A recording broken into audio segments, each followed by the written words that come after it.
ಅವರೆಲ್ಲ 1985ರಲ್ಲಿ ಪ್ರೌಢಶಾಲಾ ವ್ಯಾಸಂಗ ಮಾಡ್ತಾ ಇದ್ದಂತಹ ವಿದ್ಯಾರ್ಥಿಗಳು. ಹಲವು ವರ್ಷಗಳ ಬಳಿಕ ಮತ್ತೆ ತಾವೆಲ್ಲ ಒಂದಾಗಬೇಕು ಅಂತ ಆಸೆ ಚಿಗುರೊಡೆಯಿತು. ಹೀಗಾಗಿ ಸಾಮಾಜಿಕ ಜಾಲತಾಣವನ್ನೇ ಮಾಧ್ಯಮವನ್ನಾಗಿಸಿ ಮತ್ತೆ ಒಂದಾದ್ರು.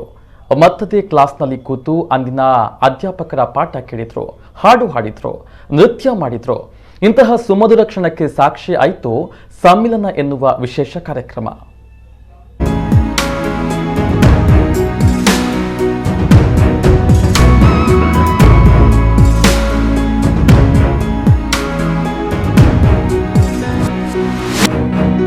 ಉಡುಪಿ ಜಿಲ್ಲೆಯ ಶಂಕರಪುರ ಮಲ್ಲಿಗೆಯ ಪರಿಮಳ ಸೂಸುವ ಊರು.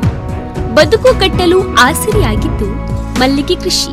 ಹೌದು, ಅಂದು ಶಿಕ್ಷಣ ಮುಗಿಸಿ ಮುಂಬೈ ಬೆಂಗಳೂರು ಪ್ರಯಾಣ ಬೆಳೆಸಿದ್ದಾರೆ ವಿದ್ಯಾರ್ಥಿಗಳು. ವಿಮಾನ ಹತ್ತಿ ಹೊರದೇಶಕ್ಕೆ ಹೊರಟೇ ಬಿಟ್ರು. ಅಲ್ಲಿ ದುಡಿದು ಸಂಪಾದನೆ ಮಾಡಿ ಬದುಕು ಕಟ್ಟಿಕೊಂಡ ನಂತರ ಸುಮಾರು ವರ್ಷಗಳ ಜೊತೆಯಾಗಿದ್ದಾರೆ.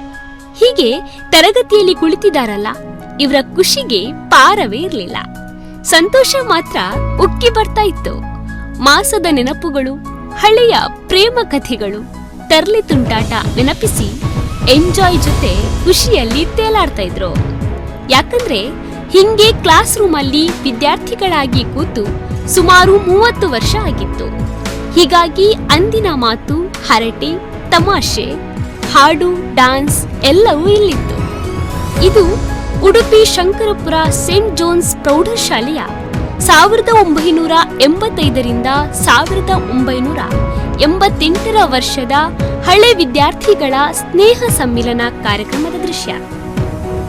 ಹೈಸ್ಕೂಲ್ ಬಿಟ್ಟು 30 ವರ್ಷವಾಗಿದ್ದ ಇವರಿಗೆ ಮತ್ತೆ ಎಲ್ಲರೂ ಒಂದಾಗಬೇಕೆಂಬ ಆಸೆ ಚಿಗುರೊಡೆಯಿತು.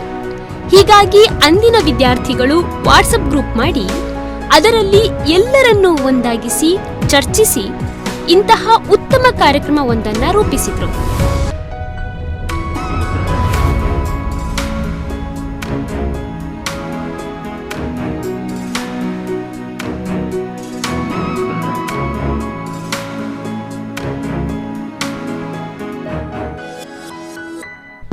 ಇನ್ನು ಅಂದು ಇವರಿಗೆ ಪಾಠ ಬೋಧಿಸಿದ ಗುರುಗಳನ್ನ ಆಹ್ವಾನಿಸಿದ್ರು. ಗುರುಗಳ ಪಾಠವನ್ನು ತರಗತಿಯಲ್ಲಿ ವಿದ್ಯಾರ್ಥಿಗಳಂತೆ ಕೂತು ಆಲಿಸಿದ್ರು. ಮಧ್ಯೆ ಮಧ್ಯೆ ತುಂಟಾಟ, ಚೇಷ್ಟೆ, ತಮಾಷೆ ಮಾಡಿ ಖುಷಿಪಟ್ರು. ಹಾಡು ಹಾಡಿ ನೃತ್ಯ ಮಾಡುವುದರ ಜೊತೆಗೆ ಗುರುಗಳಿಗೆ ಸನ್ಮಾನಿಸಿ ಕಾರ್ಯಕ್ರಮವನ್ನ ಸಾರ್ಥಕಗೊಳಿಸಿದ್ರು.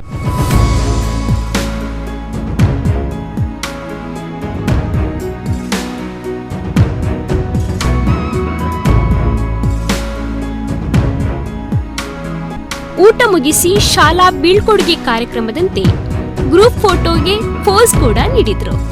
ಒಟ್ನಲ್ಲಿ ಕನ್ನಡದ ಚಾರ್ಮಿನಾರ್, 99 ಸಿನಿಮಾಗಳು ಬಂದ ಬಳಿಕ ಇಂತಹ ಕಾರ್ಯಕ್ರಮಗಳು ಹೆಚ್ಚಾಗಿದೆ. ಇದರಿಂದ ಮತ್ತೆ ಹಳೆಯ ದಿನಗಳನ್ನು ನೆನಪಿಸಿ ಖುಷಿ ಪಡ್ಕೊಳ್ತಿದ್ದಾರೆ. ಏನೇ ಹೇಳಿ, ಹಳೆಯ ಶಾಲಾ ದಿನಗಳ ನೆನಪುಗಳೇ ಸುಂದರ, ಸುಮಧುರ. ಏನಂತೀರಾ? ಪ್ರಮೋದ್ ಸುವರ್ಣ ಕಟಪಾಡಿ, ನಮ್ಮ ಕುಡ್ಲ ನ್ಯೂಸ್, ಉಡುಪಿ.